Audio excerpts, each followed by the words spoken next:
Hello everyone. तो कैसे हैं आप लोग। आज हम बात करने वाले हैं पोस्ट मॉडर्न टाइम्स को लेकर, और उसमें कुछ सेंट्रल एशियन जो कॉन्टेक्ट है, लाइक जो बाहर से जो फॉरेन इन्वेजन्स आए थे, ठीक है, तो उनके बारे में जानेंगे।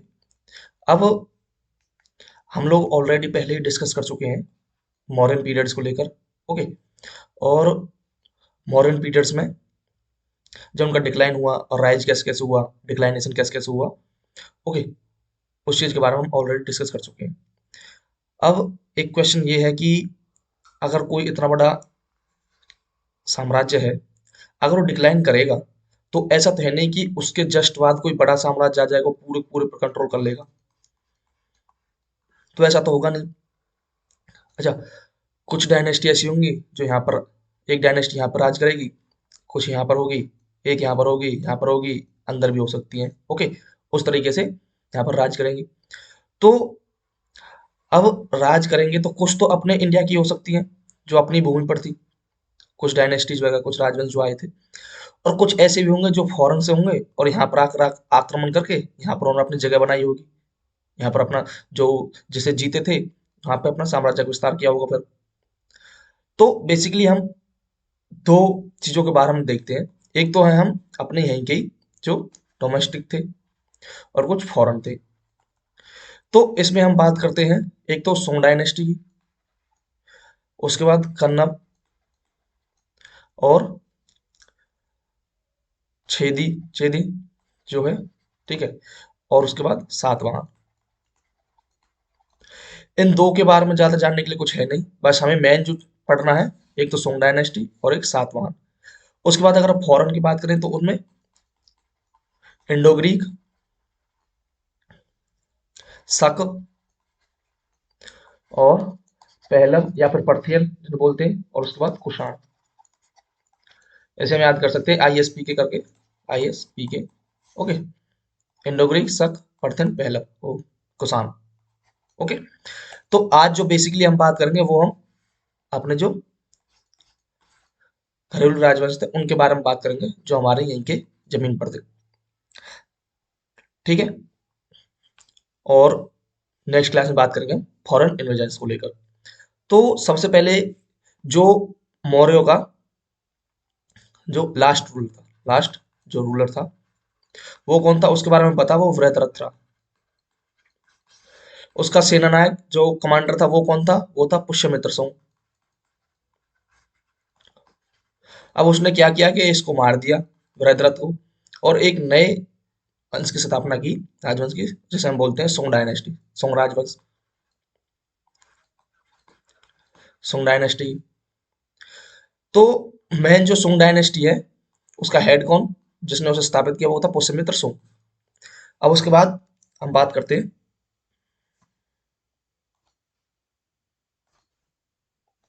अब देखो यहाँ पर भी वही चीज बताई हुई है कि जो मौर्यन एम्पायर था वो स्टेडली डिसइंटीग्रेट होता चला गया, और उसके बाद सक्सेसर आए, इंडिपेंडेंट किंगडम थे, ठीक है, फॉरेन रीजन्स भी हुए।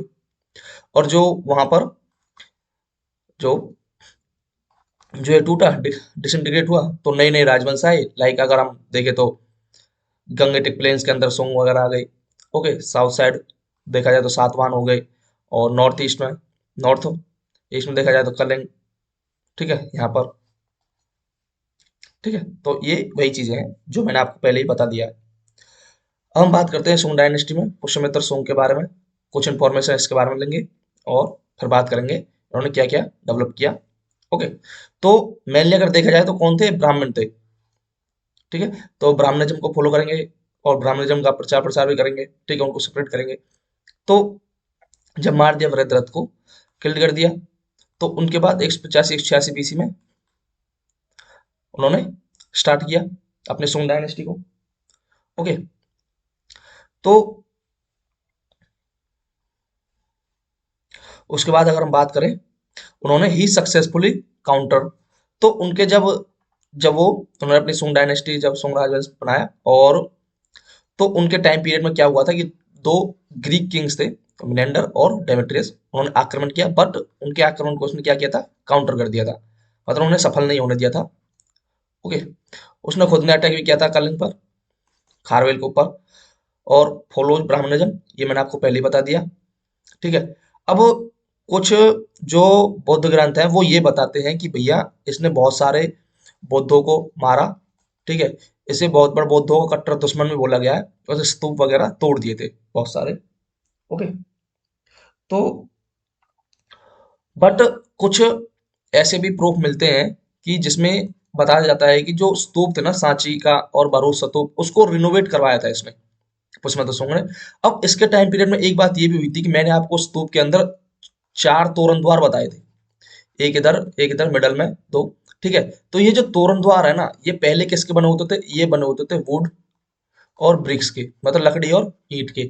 बट पुष्यमित्र सुंग, इनके सुंग डायनेस्टिक टाइम में क्या हुआ था कि ये जो द्वार है ना, तोरण, ये पत्थर के बनने स्टार्ट हो गए, स्टोन्स।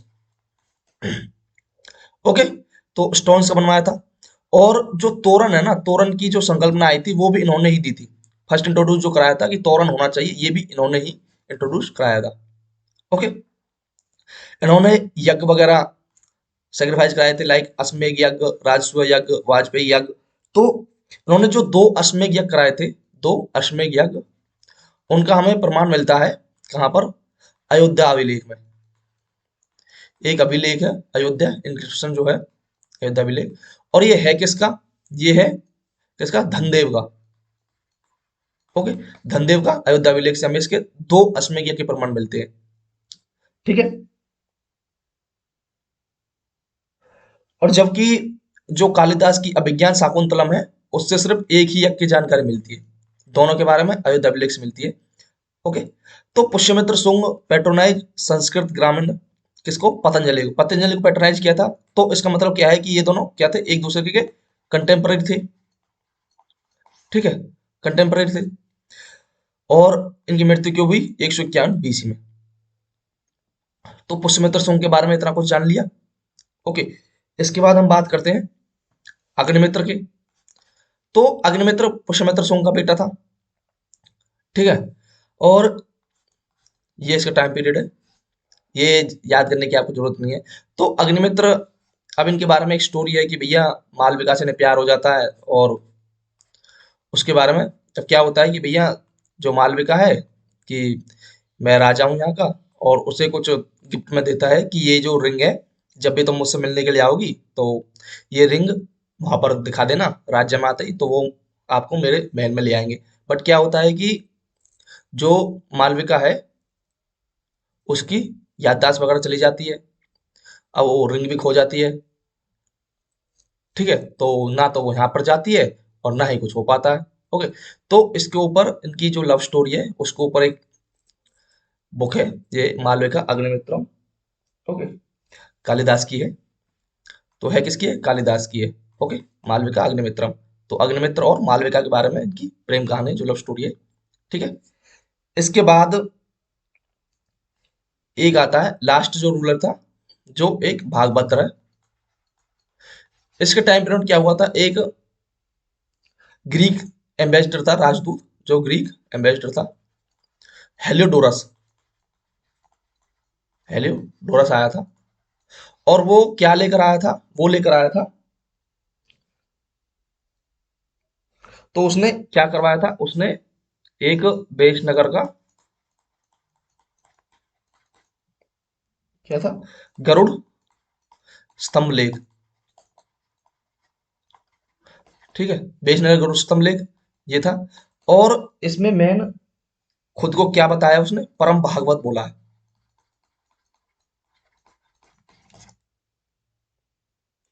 ठीक है। परम भागवत बताया है खुद को। तो वो क्या लेकर आया था? वो गरुड़ स्तंभ लेकर आया था, हेलियोडोरस। जैसे कहाँ लगाया गया था? बेशनगर में। ठीक है।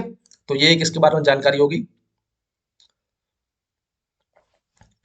अब जो उसके बाद जो लास्ट सोंग का किंग था, सोंग रूलर था, वो था देवभूति। ठीक है। अब देवभूति था, तो उसे प्रसिद्ध किसने कह दिया? भागभद्र ने। ठीक है। और Devabhuti was killed by his आउन मिनिस्टर वासुदेव कन्नव। ओके। और इसके बाद कौन सी डायनेस्टी आई? कन्नव डायनेस्टी। मगध में एट इतने से इतने टाइम पीरियड के बीच 73 टू 28 बीसी। ओके। इसके बारे में अब हम बात करें अगर कन्नौज डायनेस्टी के बारे में, तो उसके बारे में ज्यादा कुछ जानने की जरूरत नहीं है। बस उन्हें क्या बोला जाता है, एक नाम से बुलाया जाता है, उन्हें बुलाया जाता है सुंग भ्रत मीन्स सुंगों का नाश करने वाला। ठीक है, तो इनके बारे में बस इतना ही है, और कुछ इसके बारे में जानने के लिए कुछ है नहीं। ठीक है, सुंग के बारे में, सुंग नहीं, सॉरी, कन्नौज डायनेस्टी के बारे में। ठीक है, उसके बाद अगर हम बात करें तो उसके बाद अगर हम बात करें, हमें बात करनी है किसके बारे में, चेदी राजवंश के बारे में, चेदी डायनेस्टी के बारे में। ओके, चेदी राजवंश के बारे में मेन जो इनके बारे में जिसके बारे में पढ़ना है वो है कलिंगराज खारवेल। एविडेंस कहाँ से मिलते हैं, हाथीगुम्फा, हाथीगुम्फा अभिलेख से। ओके, तो खारवेल के बारे में बताया जाता है इन्होंने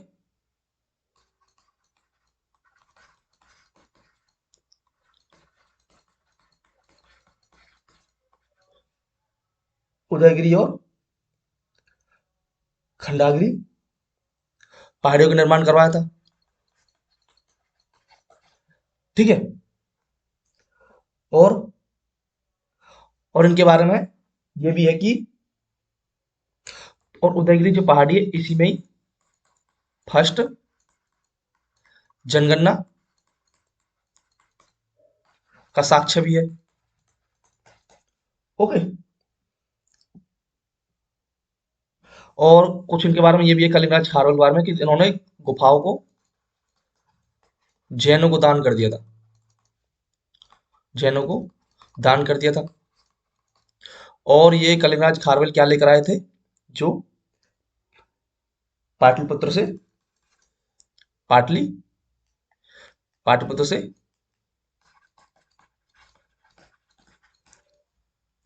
जिनकी मूर्ति लेकर आया था।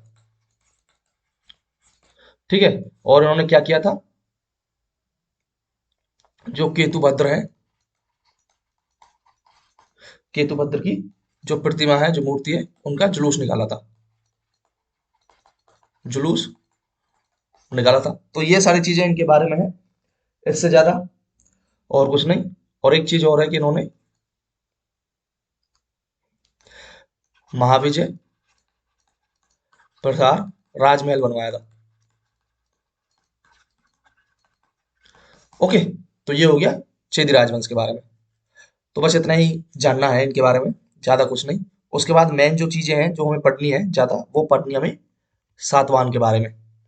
तो अगर मैं सातवाहन डायनेस्टी की बात करूं, तो Satavahana dynasty Indian family according to some interpretation है बेस्ड उनके ऊपर, कुरान के ऊपर, कि ये आंध्र जाति से बिलोंग करते थे, जो कि एक ट्राइब थी, जनजाति थी। और फर्स्ट दक्कन डायनेस्टी है जिन्होंने एम्पायर बिल्ड किया था। ठीक है, इन दक्षिणापथ में, दैट इज सदर्न रीजन के अंदर। तो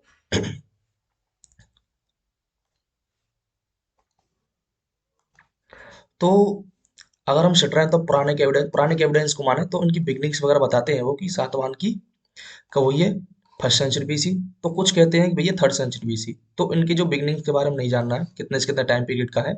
ठीक है, मेन चीज ये है कि हमें जो नॉलेज मिलती है इनकी, वो मिलते हैं इनके इंक्रिप्शन से या अभिलेख वगैरह से, या न्यूमेशनरी या कि सिक्के वगैरह जो उन्होंने चलाए थे उनसे।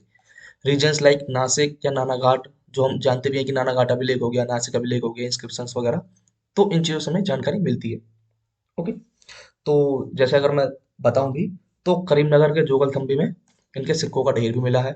ओके, और नानाघाट इंस्क्रिप्शन है। ठीक है,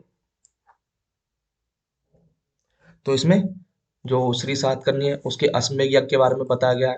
ओके, तो जानकारी मिलती है। अगर मैं इनके एडमिनिस्ट्रेशन की बात करूं, तो एडमिनिस्ट्रेशन में क्या है कि एक्सटेंसिवली डिसेंट्रलाइज था, लोकल एडमिनिस्ट्रेशन था। ओके, रॉयल ऑफिशियल्स, जो जनरल कंट्रोल जो था, ऑफिसर्स वगैरह जो फ्यूडेटरीज थे, लाइक सामंत वगैरह जो थे। ठीक है, तो फ्यूडेटरीज भी मतलब थ्री ग्रेड्स के अंदर थे, लाइक राजस जो थे, जो कॉइन्स के ऊपर जो नाम वगैरह स्टक करते थे। ओके, फिर है महानोजिस और महारथी, थे स्किल्ड इन वारफेयर, युद्ध कला में निपुण थे। ओके। और एक महासेनापति, महासेनापति आपको पता ही है, सेना के प्रधान वगैरह जो थे। स्टेट्स को डिवाइड किया गया था आहार के अंदर, ठीक है। और जो गवर्न बाय मिनिस्टर, जिसे बोलते थे अमात्य। ग्रामिक के अंदर, ग्राम जो विलेज लेवल पर।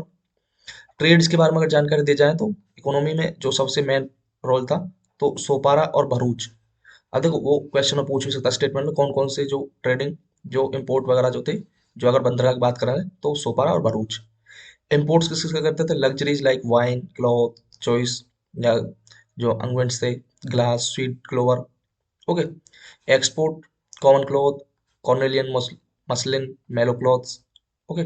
अब जो गिल्ड्स वगैरह थे, जो व्यापारी थे, उनके समूह क्या बोलते थे? Sethi. Each guild is turn head Sethi. और ऑफिस कार्ड ज्येष्ठक या फिर सातवां उनके हेड को बोलते थे। ओके। और सातवां का कंट्रोल था इंडियन सी कोस्ट पर। डोमिनेट कर रहे थे वो ग्रोइंग इंडियन टेरिटरी पर रोमन एम्पायर के साथ। और एक बुक है पेरिप्लस ऑफ द एरिथ्रियन सी, ठीक है, अननाउन राइटर की है। उसने मेंशन में किया है टू इम्पोर्टेंट ट्रेड सेंटर जो सातवाहन के थे, एक तो प्रतिष्ठान और एक तगारा। इम्पोर्टेंट अर्बन सेंटर्स जो अलग थे, कोंडापुर, बनारसी या फिर माधवपुर, ये सारी चीजें थी। ओके। अब देखो ट्रेड रूट के बारे में, बंदरगाह के बारे में एक एविडेंस ये भी है कि यज्ञश्री सातकर्णी जो है, यज्ञश्री सातकर्णी, उसका एक सिक्का है। तो उस पर क्या है? नाव का क्या बना हुआ है? जहाज जो है, जहाज का चित्रण है, ठीक है, उसके सिक्के पर। ठीक है, तो इससे प्रमाण मिलता है कि भाई ट्रेड रूट था, जहाज वगैरह के बारे में जानकारी थी, उनसे ही ट्रेड रूट होता था। ओके। अब अगर मैं कल्चर और रिलीजन की बात करूं तो इंडियन कल्चर में कंट्रीब्यूशन बहुत ज्यादा था। और वे फर्स्ट किंग थे। देखो इसके बारे में आपने पता होगा कि भैया जिन्होंने अपने सिक्कों के ऊपर अपने चित्र वगैरह जो प्रैक्टिस किए हैं, मतलब चित्र वगैरह बनाए हैं आपने, तो वो अगर मैं ये कहूँ कि फर्स्ट कौन थे तो वो तो इंडो ग्रीक थे ही, बट अगर फर्स्ट नेटिव कौन थे जो हमारे यहाँ के ही थे, वो थे सातवाहन। ठीक है, फर्स्ट इंडियन किंग थे। उन्होंने अपने सिक्कों के ऊपर अपने चित्र वगैरह बनाए। और जिन्होंने फर्स्ट इंडियन किंग ये भी थे कि रॉयल ग्रांट जो दी थी लैंड्स को, लाइक ब्रह्मदे, देवदे, ठीक है। ओके, ये सारी चीजें भी थी। और कुछ हिस्टोरियंस है वो सजेस्ट करते हैं कि भैया सातवाहन जो थे वो लोअर कास्ट से आते थे, और जब कुछ कहते हैं कि नहीं वो ब्राह्मण थे। ओके, क्योंकि वो ब्राह्मणिज्म को फॉलो कर रहे थे और उसको सेपरेट कर रहे थे। नासिक इंस्क्रिप्शन है जो रिफ्लेक्ट करता है Gautam Buddha Satakarni attribute himself the title of Kshatriya Mardana. Okay. इनके बाद एक रूलर है हाला, उसकी एक बुक है, ठीक है, हालांकि गाथा सप्तशती। ठीक है, ये देखो सप्तशती दिख रखी है, ये गाथा सप्तशती है। ओके। तो उसमें क्या है कि उसमें मंदिर के बारे में जिक्र किया हुआ है, देवी का, ठीक है, गौरी या फिर फायर, या फिर गणेश जी के मंदिर के बारे में। अब देखो हम जो मंदिरों की शुरुआत हम जो गुप्त पीरियड से मानते हैं, अगर पर ये खोजे नहीं गए हैं अभी, इनके बारे में जो बताया गया है, ये गाथा सप्तशती में अगर इन्हें खोज लिया जाता है, तो अगर हम जो मेंस के अंदर आर्ट एंड कल्चर में पढ़ते हैं कि भाई मंदिर वगैरह की शुरुआत जो भी हुई थी वो गुप्त पीरियड से हुई थी, अगर इन्हें खोज कर लिया जाता तो हम उसे सातवां पीरियड से स्टार्ट कर देंगे कि सातवां पीरियड में मिले हैं हमें। ओके। तो उन्होंने वैदिक ब्राह्मणिज्म, जो ब्राह्मणिज्म को फॉलो किया था, उसको रिवाइव करवाया, उसको सेपरेट करवाया। ओके। तो ये कल्चर और रिलीजन के बारे में था। एक चीज और है कि जो गौतमपुत्र सातकर्णी है, हालांकि यहाँ पर ये लिबरल थे, पर गौतमपुत्र सातकर्णी जो था वो क्या था, वो वर्ण व्यवस्था को मानता था, वर्ण सिस्टम को मानता था। मतलब क्या है कि जो अपनी बेटी या बेटे के विवाह शादी वगैरह जो है वो अपने ही वर्ण के अंदर होनी चाहिए। ओके, ये चीजें हो गई। इनके अंदर क्रॉस कजन मैरिज भी थी। मतलब जैसे आजकल के जो मतलब मुस्लिमों में होती है कि चाचा की लड़की से या चाचा की लड़की से शादी वगैरह, तो ये क्रॉस कजन मैरिज जो थी ये इन सातवाहन के अंदर होती थी। ठीक है। उसके बाद अगर हम बात करें इनके कॉइन्स की, तो कॉइन्स वगैरह के बारे में आप लोगों को पता है कि भैया इनके लेड, कॉपर, ये सारे कॉइन्स और सिक्कों का ढेर वगैरह मैंने बताया जोगल थम्बी में मिला है, जोगल थम्बी में। ठीक है, तो ये सारी चीजें थी। और दक्कन रीजन्स में और भी कुछ गोल्ड या सिल्वर के कॉइन्स भी अवेलेबल हुए हैं। आर्किटेक्चर के बारे में बात करें तो अमरावती स्तूप हो गया। अमरावती स्तूप के बारे में ये भी है कि ये संगमरमर से बना हुआ है। ओके। कारले, भज्ज, वेदसा, ठीक है, जुन्नर, कन्हेरी, ये सारी गुफाएं भी हैं, इनके टाइम पीरियड में बनी हुई थी। ओके, जिनमें सबसे अच्छी है कारले की। ओके, अजंता पेंटिंग्स के बारे में पेट्रोनाइज किया था जो सातवाहन ने। ठीक है, अशोकाज के स्तूप है जिन्हें बड़ा करवाया, enlarge earlier bricks and wood working replace by stone, जो मैंने आपको पहले बता दिया कि स्टोन्स वगैरह का काम जो करवाया था इन्होंने। ठीक है, तोरण वगैरह जो बनवाया था। तो जो मोस्ट फेमस जो थे वो क्या था, अमरावती स्तूप हो गया और नागार्जुन कोंडा का। वो ऑलरेडी हम फर्स्ट में जो पुष्यमित्र सॉन्ग था उसके बारे में हम ये सब जान चुके हैं। ठीक है, तो इनके बारे में इतना ही। तो इसके बाद हम बात करेंगे जो फॉरेन विजन्स थे इंडो ग्रीक वगैरह, इनके सबके बारे में। तो आज यहीं पर क्लास खत्म करते हैं, मिलते हैं नेक्स्ट वीडियो में। धन्यवाद।